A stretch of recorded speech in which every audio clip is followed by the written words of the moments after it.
میں 5 سالہ ماہم کے ساتھ کھیل میں مصروف تھا کہ جبھی تائی میرے پاس آئیں اور مجھ سے کہنے لگیں، چلو میں تمہیں نہلاتی ہوں۔ یہ سن کر میں حیران ہوا کہ تائی کب سے مجھے نہلانے لگیں۔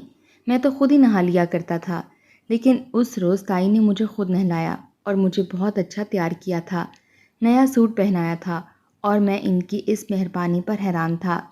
میری تائی نے تو کبھی میرے ساتھ اتنی محبت سے بات بھی نہیں کی تھی اور نہ ہی کبھی میرے لیے کچھ کیا تھا، تو پھر آج وہ کیوں مجھے اتنا تیار کر رہی تھیں؟ مجھے سمجھ نہیں آ رہا تھا۔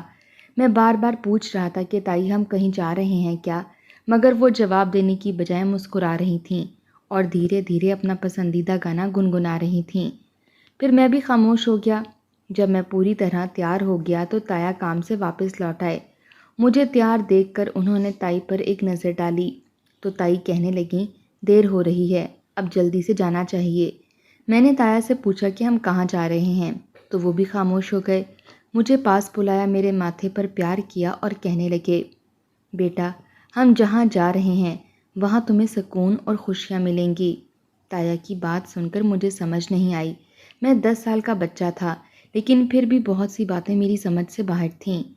مجھے اور ادریس کو لے کر چل پڑے، جبکہ چھوٹی ماہم تائی کا ہاتھ پکڑ کر چل رہی تھی، اور پھر پورے گھنٹے بھر کے سفر کے بعد ہم ایک بہت بڑی بلڈنگ کے پاس پہنچ گئے، جہاں ایک بہت بڑا بورڈ لگا ہوا تھا، اور وہ ایک یتیم خانے کا بورڈ تھا۔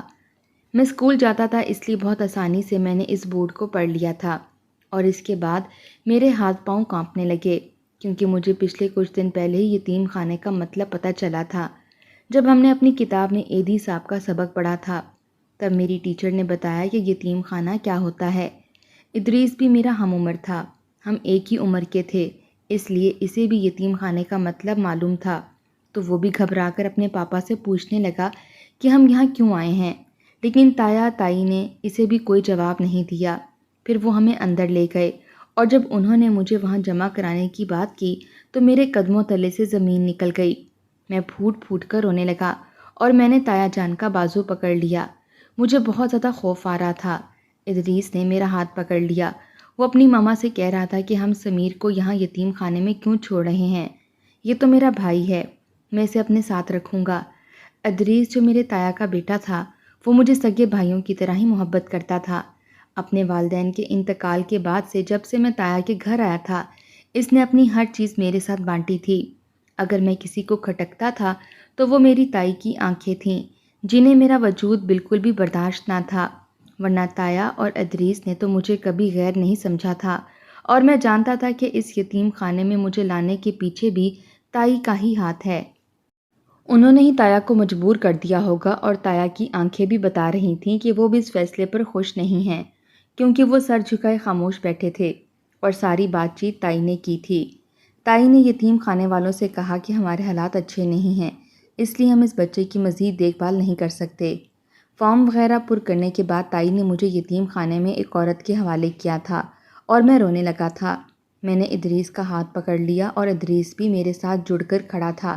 وہ مجھے چھوڑ کر جانے کو راضی نہیں تھا۔ تائی نے اسے تھپڑ مارا اور زبردستی میرا اور اس کا ہاتھ چھڑوا کر اسے مجھ سے دور کیا۔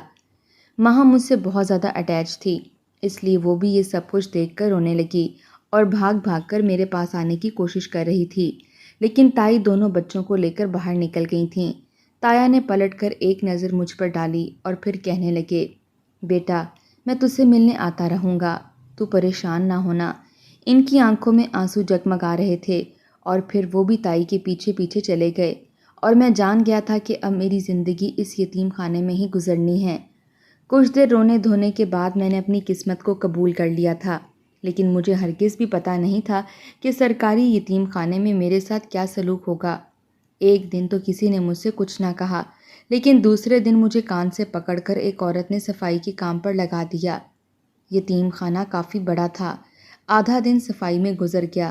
کھانے کے وقت باسی روٹی ہمارے سامنے رکھ دی جاتی، جسے میں نے بڑی مشکل سے کھایا تھا، اور اس کے بعد مجھے برتن دھونے کے لیے کھڑا کر دیا گیا، اور رات تک تھک کر چور ہوا اور بستر پر گرتے ہی سو گیا۔ ایسے ہی زندگی کی گاڑی چلنے لگی۔ پڑھائی لکھائی سے تو ہمارا کوئی واسطہ نہیں تھا، لیکن جب کوئی بڑا شخص یتیم خانے کے دورے پر آتا تو ہمیں کتابیں بھی ملتیں، اور یتیم خانہ بھی پوری طرح سے چمکا دیا جاتا۔ اور ہمیں اچھی اچھی باتیں کرنے کے لیے مجبور کیا جاتا، اور ان کے جاتے ہی ہم سے کتابیں اور بستہ وغیرہ چھین کر پھر ہمیں اسی زندگی پر لوٹا دیا جاتا۔ سوائے کام کاج کے اور اذیت کے کچھ نہیں تھا۔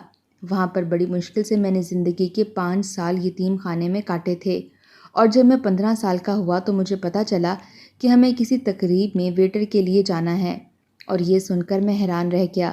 مجھے نہیں معلوم تھا کہ یتیم خانے والے بچوں سے اس طرح کے کام بھی کرواتے ہیں۔ 15 سال سے 17 سال کی عمر کے بچوں کے لیے یتیم خانے کا دوسرا حصہ مختص تھا۔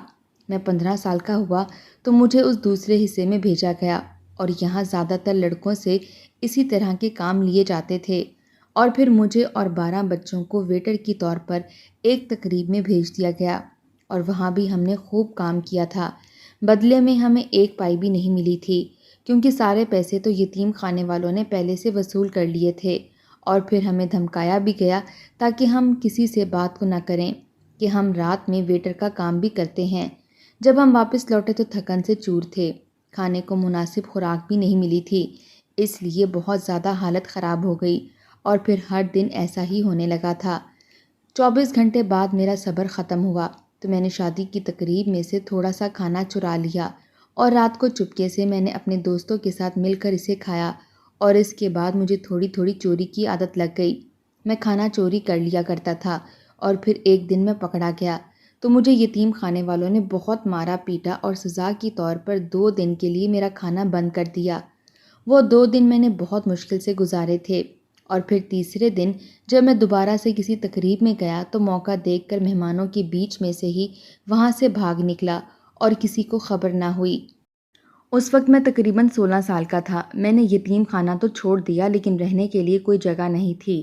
میں فٹ پاتھ پر ہی سو گیا، اور پھر جب صبح اٹھا تو میری سمجھ میں آیا کہ میرے ساتھ پیٹ لگا ہوا ہے جسے وقت پر کھانا چاہیے، کیونکہ بھوک سے میری حالت کافی خراب تھی۔ میں نے کھانے کی تلاش میں ہاتھ پاؤں مارنے شروع کیے، لیکن کچھ ہاتھ نہیں آیا۔ میں ایک ہوٹل کے قریب پہنچا اور پھر وہاں کھانے کے لیے دیکھنے لگا۔ تبھی مجھے پتہ چلا کہ اس ہوٹل میں ویٹر کی کمی ہے، اور وہ لوگ ویٹر کی بھرتی کر رہے ہیں۔ میں نے یتیم خانے میں رہ کر کافی عرصے تک یہ کام کر لیا تھا، اس لیے میں نے فوراً سے جا کر اپنی خدمات پیش کیں۔ زیادہ بڑا نہیں تھا، اس لیے انہوں نے مجھے بطور ویٹر رکھ لیا، اور پھر رہنے کے لیے مجھے ہوٹل کے پیچھے ہی جگہ بھی دے دی۔ کچی سی جگہ تھی جہاں چند چارپائیاں ڈالی ہوئی تھیں، اور وہاں میرے جیسے کچھ اور ویٹر بھی رات کو سو جایا کرتے تھے۔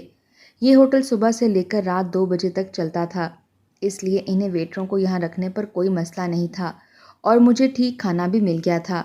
یہاں کام کر کے میں بڑا پرسکون تھا کہ تنخواہ بھی ملتی تھی اور وقت پر کھانا بھی، رہنے کو جگہ بھی تھی، اور ایک نئے طریقے سے میں عزت کی زندگی گزارنا شروع کر چکا تھا۔ ورنہ یتیم خانے میں ہمارے ساتھ بہت ہی برا سلوک ہوتا تھا، اور کچھ ایسا سلوک تائی بھی مجھ سے کرتی تھیں۔ میرے ماں باپ ایک حادثے میں گزر گئے تھے، اس لیے میں تایا تائی کے گھر میں رہتا تھا، لیکن تائی کو میرا وجود بہت زہر لگتا تھا۔ انہیں لگتا تھا کہ میں ادریس کو بگاڑ دوں گا، یا پھر میری وجہ سے ادریس کی حق تلفی ہو جائے گی، کیونکہ میرے تایا میرا بہت خیال رکھتے تھے، اور اسی لیے انہوں نے مجھے یتیم خانے پہنچایا تھا۔ اب اس ہوٹل میں آ کر میں اپنے آپ کو آزاد اور پرسکون محسوس کرتا تھا، اور اپنی زندگی سے بھی بہت خوش تھا۔ بہرہ گیری کرنے کے ساتھ ساتھ میں نے برتن دھونے کا کام بھی لے لیا تھا، اور برتن دھو کر جو مجھے پیسے ملتے تھے وہ میں جمع کر لیا کرتا تھا۔ بہرحال بہرہ گیری میں بھی تنخواہ ملتی تھی، اس سے میرا کھانا پینا اور میرا خرچہ نکل جاتا تھا۔ میں چاہتا تھا کہ پیسے جمع کر کے اپنے مستقبل کے بارے میں کوئی بہتر فیصلہ کر سکوں، لیکن پھر میری زندگی نے پلٹا کھایا، اور ایک رات ایک عجیب سا واقعہ ہوا۔ ہوٹل میں چند ہی لوگ باقی تھے، رات کے 2 بج رہے تھے، ہوٹل بند ہونے کا وقت تھا، سبھی لوگ جا چکے تھے، ٹیبلوں کو میں ہی دیکھ رہا تھا، باقی کے ویٹر بھی سونے کے لیے چلے گئے کہ صبح 10 بجے سے پھر سے ہوٹل کھل جایا کرتا تھا۔ مجھے اس ٹیبل سے برتن اٹھانے تھے اور اپنی ٹپ بھی وصول کرنی تھی، بل بھی وصول کرنا تھا، اور ساتھ ہی اس ٹیبل کے برتن دھو کر رکھنے تھے۔ میں بس انتظار میں تھا کہ کب یہ لوگ جائیں اور میں اپنا کام نپٹا کر سونے کے لیے چلا جاؤں، اور پھر تقریباً آدھے گھنٹے بعد وہ چاروں پانچوں آدمی اٹھ کر گئے تو میں نے جلدی سے ٹیبل صاف کیا، برتن اٹھائے، ٹپ میں پہلے سے وصول کر چکا تھا۔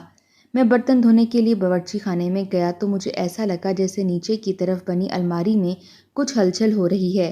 اس الماری کے دروازے بند رہتے تھے، وہاں پر بڑے بڑے برتن رکھے ہوتے تھے جو کبھی کبھی نکلتے تھے، اس لیے مجھے لگا کہ شاید کوئی چوہا ہوگا۔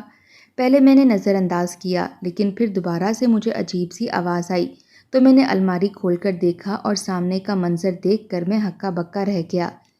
ایک جوان 16 سالہ لڑکی میرے سامنے بیٹھی تھی اور کانپ رہی تھی۔ وہ اس الماری میں چھپی ہوئی تھی۔ مجھے دیکھتے ہی اس نے اپنے منہ پر انگلی رکھ کر مجھے خاموش رہنے کا اشارہ دیا۔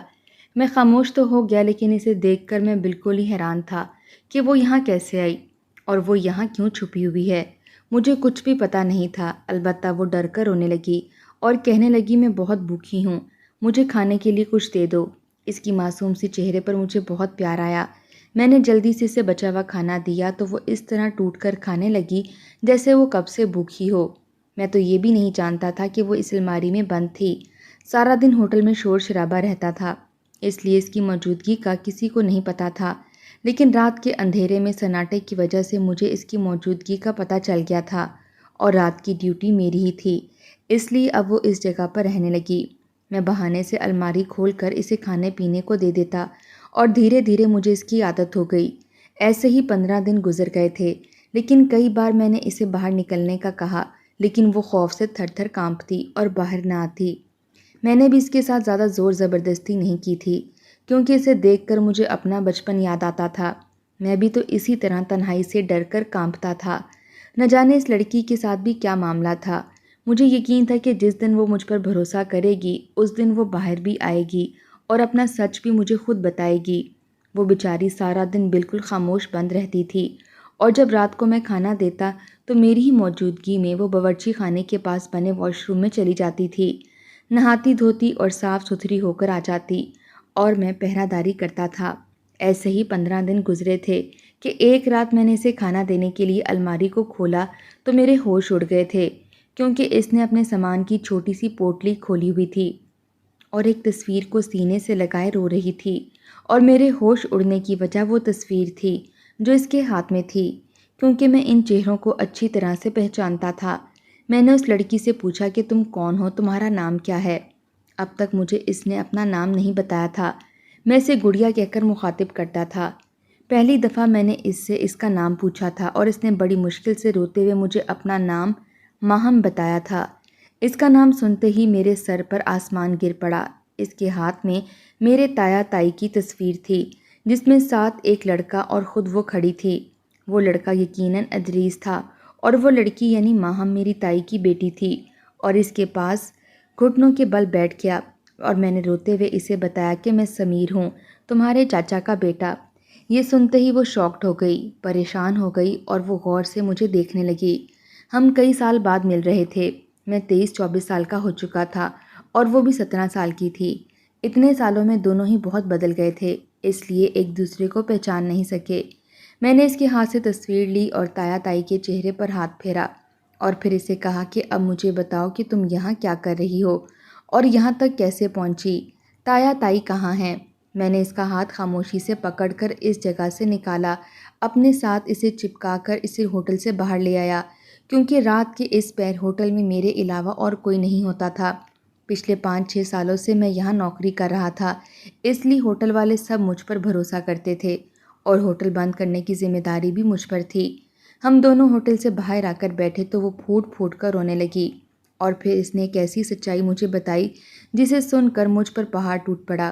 ماہم کہنے لگی، آپ کے جانے کے بعد پاپا جان بہت زیادہ بیمار رہنے لگے تھے، وہ آپ کو بہت زیادہ یاد کرتے تھے۔ میں نے ہوش سنبھالا، بابا جان کو آپ کی یاد کرتے ہوئے دیکھا۔ وہ ہمیشہ اس بات پر بہت تڑپتے تھے کہ انہوں نے آپ کو یتیم خانے میں ڈلوایا ہے، جبکہ آپ ان کے مرحوم بھائی کی آخری نشانی ہیں۔ لیکن ماما ہمیشہ انہیں ڈانٹ ڈپٹ کر چپ کرواتی تھیں اور کہتی تھیں کہ ایک یتیم بچے کے پیچھے ہمارے بچوں کا مستقبل برباد ہونا تھا۔ اچھا ہوا کہ وہ اس گھر سے چلا گیا، ورنہ وہ ادریس کو بھی بگاڑ دیتا۔ نہ جانے کیوں ماما کو ہمیشہ یہی لگتا تھا کہ آپ ادھر اس کو بگاڑ دیں گے۔ پھر آخری وقتوں میں بابا جان نے بالکل خاموشی اختیار کر لی تھی، اور اسی خاموشی سے وہ اس دنیا سے چلے گئے تھے۔ البتہ جو دکھ اور تکلیف ان کی آنکھوں میں مجھے نظر آتا تھا وہ صرف اور صرف آپ کے لیے ہی تھا، کیونکہ وہ اپنے آخری وقت میں بھی آپ کو بہت یاد کرتے تھے۔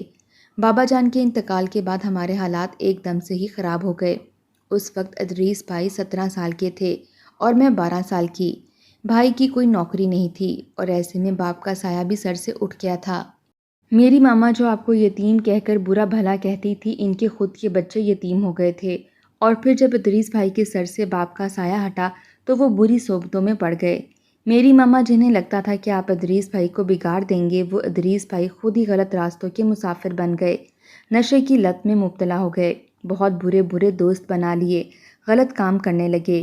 اکثر اپنے گھٹیا دوستوں کو گھر بھی لے آتے اور ان کے دوست مجھ پر بھی بری نظر ڈالتے، لیکن ادریس بھائی کو نشے میں ہوش ہی کہاں ہوتا تھا۔ اماں روکنے کی کوشش کرتی تو وہ الٹا جھگڑا کرتے، برا بھلا کہتے۔ دھیرے دھیرے انہوں نے ماما پر ہاتھ بھی اٹھانا شروع کر دیا اور ماما ان کا ظلم سہنے لگی تھیں، کیونکہ بابا کے جانے کے بعد ادریس بھائی کے سوا گھر میں اور کوئی مرد نہیں تھا۔ ادریس بھائی کے نشے کی وجہ سے محلے والے بھی ہمیں برا بھلا کہنے لگے تھے اور کچھ آوارہ لڑکے بھی میرے پیچھے پڑ گئے تھے۔ میں زندگی سے اتنی تنگ آ گئی تھی کہ میں نے تعلیم بھی چھوڑ دی۔ بھائی تو پہلے ہی تعلیم چھوڑ چکے تھے، لیکن ہر گزرتے دن کے ساتھ ہمارے حالات مزید خراب ہوتے چلے گئے اور بھائی گھر کی چیزیں بیچ بیچ کر اپنے نشے کی لت کو پورا کرتے، اور پھر ایک دن ان کے پاس جب بیچنے کو کچھ نہ رہا تو انہوں نے میرا ہی سودا کر دیا۔ انہیں بہت زیادہ نشے کی طلب ہو رہی تھی اور ان کا بدن ٹوٹ رہا تھا۔ انہیں کچھ سمجھ نہیں آیا تو انہوں نے اپنے آوارہ اوباش دوستوں سے کہا کہ وہ مجھے ایک رات کے لیے خریدیں اور بدلے میں انہیں نشہ دیں۔ یہ سننا تھا کہ ماما نے مجھے اسی وقت راتوں رات چپکے سے گھر سے نکال دیا اور کہا کہ صبح لوٹ آنا، ابھی چلی جاؤ۔ میں گھر سے نکلی تو میرے پاس چھپنے کے لیے کوئی جگہ نہیں تھی۔ میں گلیوں گلیوں میں پھر رہی تھی۔ میرے ہاتھ میں صرف ایک چھوٹی سی پوٹلی تھی جس میں ماما نے کچھ پیسے اور میں نے خود سے کچھ تصویریں رکھ لی تھیں، اور پھر میں ایک اندھیری گلی میں پہنچی تو وہاں کچھ آوارہ لڑکے کھڑے تھے جو میرے پیچھے ہی پڑ گئے۔ میں بھاگنے لگی اور بھاگتے بھاگتے نہ جانے کہاں کی کہاں نکل آئی۔ راستوں کا علم نہیں تھا مجھے۔ میں خود بہت زیادہ پریشان تھی اور پھر اپنے آپ کو چھپانے کے لیے میں اس ہوٹل میں آ گئی، اور پھر موقع ملتے ہی جب میں نے دیکھا کہ اس طرف کوئی نہیں تھا تو میں یہاں آ کر چھپ گئی، کیونکہ وہ لڑکے ابھی تک میرے پیچھے لگے ہوئے تھے۔ میں نے سوچا تھا کہ صحیح موقع دیکھ کر یہاں سے بھاگ جاؤں گی، لیکن پھر آپ نے مجھے دیکھ لیا اور کھانا پانی دیا۔ مجھے لگا یہی میرے لیے محفوظ جگہ ہے۔ مجھے یقین تھا کہ اگر میں واپس گھر بھی جاتی ہوں تو میرا بھائی پھر سے میرا سودا کر دیتا۔ مجھے سمجھ نہیں آتا تھا کہ کہاں جاؤں۔ میرے ماں باپ نے تو آپ کو یتیم خانے میں ڈلوایا تھا، لیکن مجھے تو یتیم خانے کی چھت بھی نصیب نہ ہوئی تھی اور میں یہاں چھوٹی سی جگہ میں قید ہو گئی تھی۔ یہ کہہ کر ماہم پھوٹ پھوٹ کر رونے لگی، اور تایا جان کے انتقال کا سن کر مجھ پر غم کا پہاڑ ٹوٹ پڑا۔ مجھے تایا جان سے بہت محبت تھی۔ میں نے کبھی سوچا بھی نہیں تھا کہ تایا جان اتنی جلدی اس دنیا سے چلے جائیں گے اور مجھے ان کا آخری دیدار بھی نصیب نہیں ہوگا۔ کتنی ہی دیر میں روتا رہا اور ماہم بھی میرے ساتھ روتی رہی۔ وہ گھر کے حالات مجھے بتا رہی تھی اور میں حیران تھا۔ میری وہ تائی جو غرور کی دیوی بنی بیٹھی تھیں، جنہیں میرا یتیم ہونا بہت ہی زیادہ کھٹکتا تھا، خود کس مقام پر پہنچ گئی تھیں کہ ان کے اپنے بچے نہ صرف یتیم تھے بلکہ بری طرح سے رل گئے تھے۔ لیکن مجھے اس بات کی خوشی نہیں بلکہ افسوس تھا، کیونکہ مجھے ادریس اور ماہم سے بہت پیار تھا اور ان دونوں نے ہمیشہ مجھے اپنے سگے بہن بھائیوں کی طرح رکھا تھا اور میں بھی انہیں اپنا ہی مانتا تھا۔ میں نے ساری جمع پونجی نکالی اور ماہم کو لے کر واپسی کے راستے چل پڑا۔ میں نے اس کا ہاتھ تھام رکھا تھا۔ پورے 2 گھنٹے بعد میں اس دروازے پر کھڑا تھا جہاں سے کئی سال پہلے خوب تیار ہو کر نکلا تھا۔ آنکھوں میں آنسو لیے میں ماہم کے ساتھ اسی گھر میں داخل ہوا تو سامنے فرش پر میری تائی بیٹھی تھیں جو بری طرح سے رو رہی تھیں۔ جیسے ہی ان کی نظر ماہم پر پڑی تو وہ بھاگتے ہوئے آئیں اور ان کے گلے لگ کر رونے لگیں۔ کہنے لگی، میری بچی کہاں چلی گئی تھی تو؟ میں کتنے دنوں سے تیرا انتظار کر رہی تھی۔ تیرا بھائی بھی نہ جانے کہاں چلا گیا ہے۔ جب اسے پتہ چلا کہ میں نے تجھے گھر سے بھگا دیا ہے تو وہ گھر چھوڑ کر ہی نکل گیا۔ پتہ نہیں تیری تلاش میں گیا ہے یا پھر ہمیشہ ہمیشہ کے لیے مجھے چھوڑ گیا ہے۔ تائی کی نظر مجھ پر پڑی تو وہ چپ ہو گئیں، میری طرف دیکھنے لگیں۔ ماہم نے تائی کو بتایا کہ میں نے اس کی مدد کی ہے تو وہ میرا شکریہ ادا کرتے ہوئے بیٹھنے کا کہنے لگیں، لیکن میں نے بیٹھنے کی بجائے آگے بڑھ کر انہیں گلے سے لگا لیا۔ وہ میری اس حرکت پر ہکا بکا رہ گئیں، اور جیسے ہی میں نے تائی جان کہا تو ان کے چہرے کا رنگ بدل گیا اور وہ حیرت سے مجھے دیکھنے لگیں۔ پھر انہوں نے میرے چہرے پر ہاتھ پھیرا، میرے نقوش کو محسوس کیا اور بہت ہی مشکل سے ان کے منہ سے میرا نام نکلا۔ سمیر، یہ تم ہو؟